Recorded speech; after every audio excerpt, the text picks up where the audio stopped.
Today, we'll take a brief break from the Warband series and check this battle out, which is from Lenorm here. He's facing off against Plague Penguin here with a massive vanguard force of Beastmen. Unfortunately, Boris has the wrong Beast Lord that he in particular is looking for, but nonetheless will have a challenge on his hands with Malagor the Dark Omen. Leading the way, we've got some Goreherd, the dual hand weapon variant, for some extra anti-infantry damage, trying to cut through some state troops.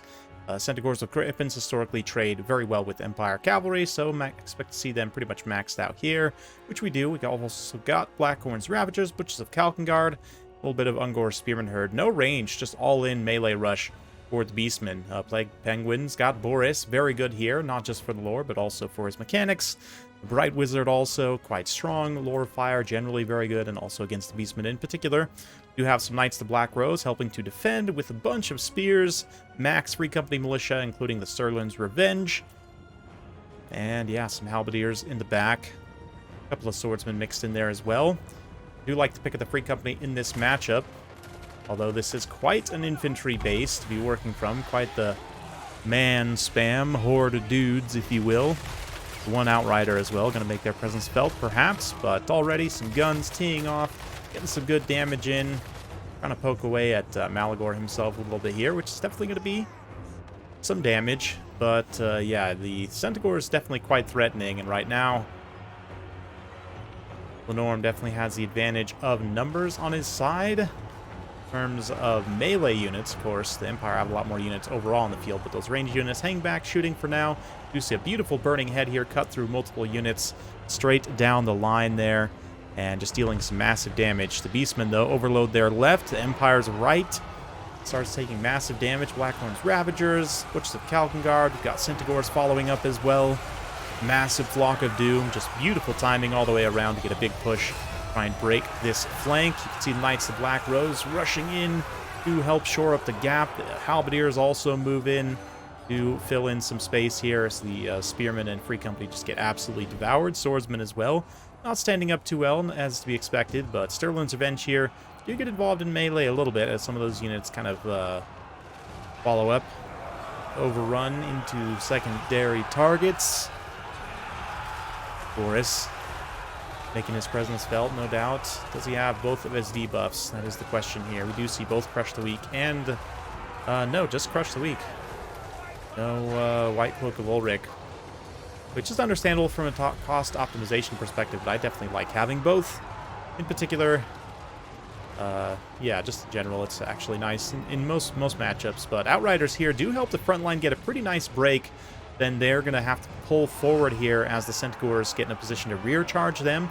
Unfortunately, the Butchers of Kalkengard are just close enough that it's actually going to force the Outriders to tear route in the other direction. They run straight into said Centaurs, who are just getting massive amounts of value. A bunch of routed units all tied up here, basically just taking free damage. Centaurs do get rear charged, though, by the Knights of the Black Rose, and Empire might be able to stabilize these situations somewhat here. Looks like some Free Company do come back from route, probably just in time to get charged by some Centaurs, but at least they get a volley off and interrupt. Well, yeah, Centaurs weren't charging them directly. You interrupt a handful of their unit models, and yeah, the terror also taking hold as Boris lands there, and the Centaurs get routed off. Both sides contesting pretty nicely here. The Swordsmen and Spearmen of the Empire, though, getting out in space, broken up by the superior mobility of the Beastmen. Their little pocket here also gets another nasty Flock of Doom. Those Knights of the Black Rose in particular are a unit that really doesn't want to be taking that damage as much as possible. But yeah, Burning Head there. And some more leadership damage, not quite enough to help Boris rout. There's an odd Pestigore unit mixed in here as well that's doing some poison and a little bit of armor piercing. The Centaur's great weapons as well, of course, also doing some armor piercing. And in general, the Beastman mobility largely still alive, which is going to be a huge problem for the Empire. But these Outriders pulling away, they're going to continue firing, kind of chasing, routing Centaurs off with their guns. You have some Centaurs trying to follow, but it looks like Knights of the Black Rose going to contact there and maybe interrupt. No, they don't actually interrupt the attack order, unfortunately. And given their relatively slow animations there, don't really work out in their favor. I love the one Outrider, like, following the unit so hard that he's actually shooting those Centaurs in the back instead, which is just amazing. But anyway, yeah, looking at the overall battlefield here, numbers-wise, Beastmen have a pretty significant advantage, but the balance power is still quite towards the middle because of the presence of Boris here. And this is actually pretty nice for the Empire to be able to get all their remaining mobility units out in space, kind of form them up here, and be able to support each other as much as possible with their remaining units. Both Knights of the Black Rose, Fire Wizard, and the Outriders here. Boris going to risk an engagement with these Pestigors. Knights of the Black Rose get a nice charge. Quick hit and run. Don't want to stay in combat too long there. Try and get Boris's terror out to proc, and I believe it does. Yep, those Pestigors are routed, rather. Pestigors do follow up. Let's see if Knights of the Black Rose are going to turn around and immediately charge. There's plenty of Beastmen support units nearby. Instead, it looks like the Outriders coming through with some massive volleys here. Get some very solid damage. And, yeah, Malagor also chasing at this point, just trying to get whatever damage he can in. But that's pretty dangerous. Yeah, you can see immediately Plague Penguin switches Boris over to try and get at Malagor. If he's going to take an engagement in this area, then definitely Plague Penguin wants to try and get him down if he can. Yeah, Bright Wizard goes after him. Unfortunately, Boris has a little bit of pathing weirdness, trying to get back up in the air. Isn't effectively able to capitalize on that momentary opportunity. But otherwise, we'll continue breaking whatever units he can. The Bright Wizard does actually get some attacks in here, but then finds himself somewhat surrounded. Maybe it's a ploy. He's going to pop a Burning Head here, which will do quite a bit of anti-infantry damage. These remaining light units himself does rout, though, even still, to the Butchers of Kalkengard, who are going to take a couple of sheets of fire. And Empire is actually in a pretty nice position right now. They've got Knights of the Black Rose coming through. There's still going to be some Flocks of Doom, which will definitely equalize things. Damage in particular on these high-value cavalry that don't have a lot of HP left at this point. Going to be pretty real from that Flock of Doom, so definitely looking tough. But the Butchers of Kalkengard, how many unit models still alive? Still 14 unit models alive, so plenty of ability to regenerate all those remaining models. But let's see here. Knights of the Black Rose going to try and just maybe stay close and defend the Outriders. We'll see. Outriders still have a good amount of ammunition left and 46 of their own unit models, so plenty of capacity to lay down some sheets of fire here. And I'm curious to see the value of the Outriders at the end of the game. Unfortunately, they do still have some accuracy issues. You can see actually a lot of those shots going over the heads of the Minotaurs, which is unfortunate, but not much to be expected from it at this point. Maybe they could go after Malagor, and even if they only hit like a pretty low percentage of their shots, that will be a pretty good thing at this point. Yeah, I don't know, though. With their accuracy, you can see Malagor is a very small target. They're hitting very few percentage of those shots. Maybe it's actually not worth it. It would be more worth it for them to concentrate their fire on probably the Butchers of Kalkengard at this point, but still, those regenerating unit models are going to be tough. Boris, though, shutting down Blackhorn's Ravagers. Knights of the Black Rose. Getting some hits in there as well. But yeah, Outriders trying to stay out in space and stay safe. They're going to get charged by Malagor. Boris is forced into an engagement here with the Butchers of Kalkengard, which is probably the only unit here he doesn't actually want to fight directly, especially without any kind of support here. The Outriders, unfortunately, he could maybe kind of run them in a direction kind of oblong, or sorry, not perpendicular to this engagement, kind of tangentially to it, right? Try and get an angle where they could fire while still moving.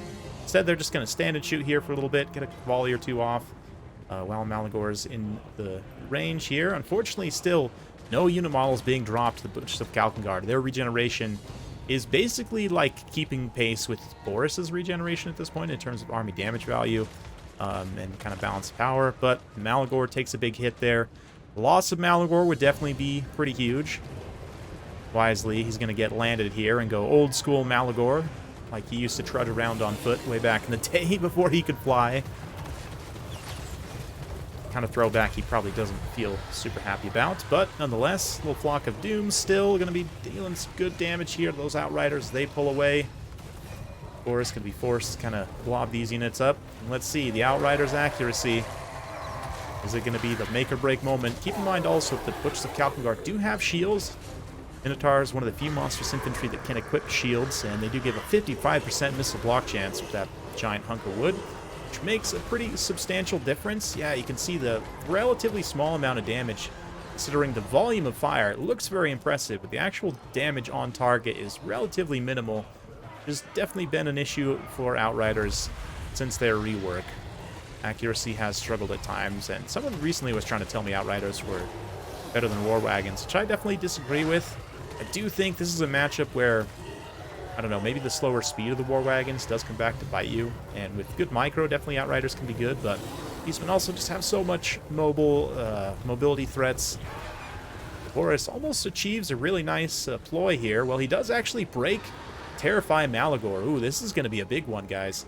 If Malagor goes off the side of the map here, that will provide a pretty significant leadership debuff. Butchers of Kalkengard also take a couple of big attacks there. Still 14 unit models, though, which means they do actually have the ability to kind of surround Boris here, maybe get him stagger locked.